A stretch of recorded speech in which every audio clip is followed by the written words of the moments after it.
سوال ہے کہ 22 رجب کے کنڈوں کے حوالے سے آپ کا کیا موقف ہے؟ کیونکہ رجب 1440 کا دوسرا اشرا چل رہا ہے اور آخری اشرے میں سنی اور شیعہ دونوں کے یہاں کنڈے چلتے ہیں۔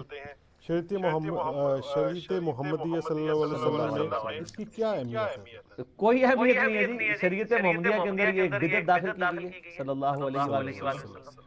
یہ جس طریقے سے کئی کہانیاں چل رہی ہیں نا، یہ کنڈے بھی ایک کہانی ہے، اور ظاہر ہے جب بھی کوئی کہانی لانچ کرنی ہوتی ہے امت کے اندر کسی بڑی پرسنالٹی کے ساتھ اسے منسوب کیا جاتا ہے۔ تو یہ کنڈے منسوب کیے ہیں انہوں نے سیدنا امام جعفر بن محمد باقر بن علی بن حسین بن علی علیہم السلام اجمعین، المتوفى 148 ہجری۔ وہ کہتے ہیں امام جعفر کسی کو خواب میں آئے تھے، انہوں نے بشارت دی تھی کہ جو رجب کے کنڈے کرے گا تو اس کے لیے یہ بشارتیں ہوں گی۔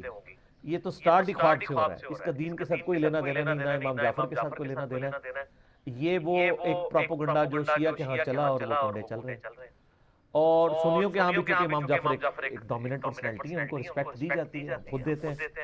تو چونکہ اب ان کا نام بولا گیا ہے، جس طرح کہ 11ویں کے اوپر شیخ عبدالقادر کا نام بول دیا جاتا ہے تو 11ویں چلنا شروع ہو گئی ہے، اس طرح سنیوں کے ہاں بھی چلنا شروع ہو گئی۔ باقی دوسری طرف اہل سنت میں جو اینٹی شیعہ ایلیمنٹس تھے انہوں نے کوشش کی کہ جی اس سرمنی کو ڈیلیوٹ کرنے کے لیے انہوں نے ایک نئی کہانی ڈیوائز کی۔ انہوں نے کہا کہ اصل میں 22 رجب کو حضرت معاویہ بن ابی سفیان رضی اللہ تعالیٰ عنہ کی وفات ہوئی تھی، اس وفات کی خوشی میں شیعہ جو ہے نا وہ کنڈے بناتے ہیں۔ یہ ایک نئی کہانی انہوں نے دریافت کی۔ تو یہ کہانی جب آپ نے دریافت کی ہے تو یہ کہانی دریافت جن لوگوں کے بارے میں کی ہے سر ان کی بھی رائے لیں کہ ان کا موقف یہ ہے بھی ہے کہ نہیں، تو وہ آپ کو کہیں گے کہ ہمارے لیے حضرت معاویہ کی موت یا زندگی اتنی اہمیت کی حامل نہیں ہے کہ ہم اس کو سیلیبریٹ کریں۔ وہ تو کہتے ہیں ہم ان کو کوئی اہمیت دیتے ہی نہیں، ہم ان کو اتنا امپورٹنٹ پرسنالٹی کے طور پہ نہیں مانتے۔ وہ کیا مانتے ہیں؟ اگلا معاملہ، لیکن کہتے ہیں اتنا بھی ہم نے سیریس نہیں لیا ہوا۔ یہ اسی طریقے سے ہے جیسا کہ بریلویوں کو یہ کیا کہانی کروائی جاتی ہے اور دیوبندیوں کو کہ اہل حدیث اماموں کو نہیں مانتے۔ ہم بھی بچپن میں، میرا خود بھی سارے فرقوں میں مطلب میرا تو بلٹ اپ سارا بریلویت میں ہوا ہے، تو اب یہ بہت بڑی کہانی اور چل رہی ہے۔ آپ کسی اہل حدیث سے بھی جا کے پوچھیں کہ یار آپ اماموں کو نہیں مانتے، وہ کہیں گے نعوذ باللہ ہم تو مطلب اماموں کی خدمات میں لے کے چل رہے ہیں۔ چلے اگر امام حنیفہ رحمہ اللہ سے کوئی اختلاف بھی ہوا کسی مسئلے میں وہ تو الگ بات، باقی جو 3 بڑے فقہ کے امام ہیں، 3 وہ جو کہانی کرا کے بتائے گئے ہیں، یہ تو ہزاروں فقہ کے امام ہیں جن کے نام کتابوں میں ہیں لیکن وہ پبلکلی نہیں چلے۔ یہ وہ 4 امام تھے جن کو فرقوں نے آپ سمجھ لیں پروموشن کرنا شروع کر دی، تو ایک معاملات چل گئے، پارٹیاں مل گئی ان کو۔ جیسے نبی اسلام کی ایک بیٹی سیدہ فاطمہ کو پارٹی مل گئی، باقی بیٹیوں کو پارٹی نہیں ملی تو وہ بیچاری مشہور نہیں۔ حالانکہ شیعہ کی معتبر کتابوں کے اندر یعنی نبی اسلام کی 4 بیٹیاں، ایران کے شیعہ تو 4 وہ کہتے ہیں یہ تو انڈاؤٹڈ مسئلہ ہے، یہاں پہ کہانیاں انہوں نے کروائی ہیں۔ ایون سب سے بڑا جو رافضی ہے یاسر الحبیب، وہ بھی نبی اسلام کی 4 بیٹیاں مانتا ہے، وہ بھی اس کی بھی انکار کرنے کی ضرورت نہیں۔ نہج البلاغہ کے اندر مولا علی علیہ السلام نے حضرت عثمان کو داماد رسول فرمایا، ٹھیک ہے، تو کہانی ہے لیکن وہ چل رہی ہوتی ہے اس طریقے سے، تو وہ ایک کہانی انہوں نے چلا دی اور وہ کہانی ان کی بکنی شروع ہو گئی کہ اماموں کو نہیں مانتے۔ وہ آپ اہل حدیثوں سے پوچھیں آپ اماموں کو مانتے ہیں، وہ کہتے ہیں سر اماموں کو نہ مانے تو ہماری ساری کتابیں ختم ہو جائیں گی، کیونکہ امام بخاری کے استاد ہیں احمد بن حنبل، احمد بن حنبل کے استاد ہیں امام شافعی، امام شافعی کے استاد ہیں امام مالک، اور ان اماموں سے حدیثیں ہیں بخاری مسلم میں۔ اگر ہم ان اماموں کو ہی نہ مانیں تو ان حدیثوں کو پھر ہم کہاں سے مانیں گے جن کی چین سے وہ آ رہی ہیں؟ وہ پھر آپ کو بتائیں گے کہ ہم اماموں کو بھی مانتے ہیں اور اماموں کی بھی مانتے ہیں۔ اماموں کو مانتے ہیں کہ ان کی رسپیکٹ کرتے ہیں، اماموں کی مانتے ہیں کہ اماموں نے ہمیں بتایا ہے کہ ہماری کوئی بات بھی کتاب و سنت کے خلاف ہو تو اس کو چھوڑ دو۔ ہم اماموں کی روایت کردہ احادیث کو مانتے ہیں، باقی ان کے جو فتاوی جات ہیں جو دوسری صحیح الاسناد احادیث کے صحابہ کے اقوال کی روشنی میں غلط ثابت ہوتے ہیں، ہماری روشنی میں نہیں ان کی روشنی میں ہم ان چیزوں کو چھوڑ دیتے ہیں۔ تو اسی طریقے سے شیعہ کے بارے میں کہانی کرا دی، وہ حضرت معاویہ کی ڈیتھ کا دن منا رہے ہیں اور یہ سنی بھی ان کے دیکھا دیکھی شروع ہو گیا، ان کا اور چل رہا ہے۔ یہ اصالہ ثواب کے معاملے میں میرا بالکل کیٹاگوریکل ایک اوپینین ہے۔ لاکھوں لوگوں نے یوٹیوب پہ میری ویڈیو دیکھی ہے، مسئلہ نمبر 74۔ آپ اصالہ ثواب لکھیں یوٹیوب پہ، ٹاپ آف لسٹ میری ویڈیو کھل جائے گی، اس میں میں نے ساری چیزیں بتائی ہیں۔ 11ویں ہو، میلاد ہو، محرم کی نیاز ہو، یا آپ کی رجب کے کنڈے ہوں، ان ساروں کے بارے میں یہ سب کی سب ایکٹیویٹیز دین میں خود سے داخل کی گئی ہیں۔ ہم ان کو کفر و شرک والا معاملہ نہیں کہتے، لیکن بدعات تو ہیں۔ اب رہ گیا مسئلہ کہ اس طرح کی ایکٹیویٹیز میں جو کھانا ہے وہ حلال ہے یا حرام ہے، وہ بھی میں نے اس کے اندر بتایا ہوا ہے کہ کھانے کو حرام کہنے کے لیے یہ چیز ضروری ہے کہ آپ پہلے اس کی حرمت ثابت کریں۔ اس میں دو طریقے ہیں، یا تو وہ چیز جو پکائی جا رہی ہے وہ حرام ہو، کو خنزیر بنا دیتا ہے تو حرام ہے، یا چیز تو پاک تھی لیکن اس کے ذبح کے وقت ذبح کے ساتھ غیر اللہ کا نام لیا گیا تو وہ پھر بھی حرام ہو جائے گی۔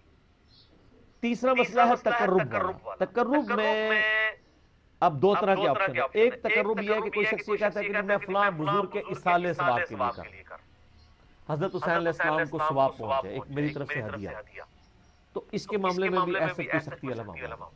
لیکن اگر کوئی تقرب یہ کر رہا ہے کہ یہ سالے ثواب ان کو پہنچے اور وہ میرے مشکل کشا ہے اور اس کے بدلے میں یہ میری مصیبت حل کر دیں گے، تو وہ تو نیاز کے بغیر یہ عقیدہ شرکی ہے، نیاز سے ظاہر رہ گئی، ایک ہی نہیں غلط ہے، ٹھیک ہے نا۔ تو ہمارا تو موقف یہ ہے کہ ہمارے پاس کوئی اس طرح کی کھانے پینے کی چیز لے آتا ہے، ہم اس سے پہلے پوچھتے ہیں کس کے نام کی ہے۔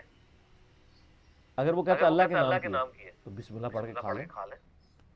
اگر وہ کہتا ہے یہ فلاں بزرگ کی ہے تو اسے پوچھیں یہ بزرگ کے نام سے مراد آپ کیا لے رہے ہیں؟ کیا ان کی رضا کی خاطر ہے، ان کے نام کا ذبیحہ ہے؟ تو سر یہ کوئی نہیں آپ کو کہے گا، کوئی جاہل کہہ دے تو کہہ دے، وہ کہے گا نہیں اللہ کا نام دیا ثواب پہنچانا ہے انہوں نے۔ اچھا جی، پھر زیادہ وہم نکالنا تو آپ پوچھ لیں کہ ثواب پہنچا کے کٹنا کہہ جی تسی باقی کھانا نہیں کھانا تھے، یہ کھانا تے اتنے تک سوال دو، زیادہ غلوف نہ کریں آپ، کیونکہ غلوف کریں گے نا تو معاملات بگڑیں گے۔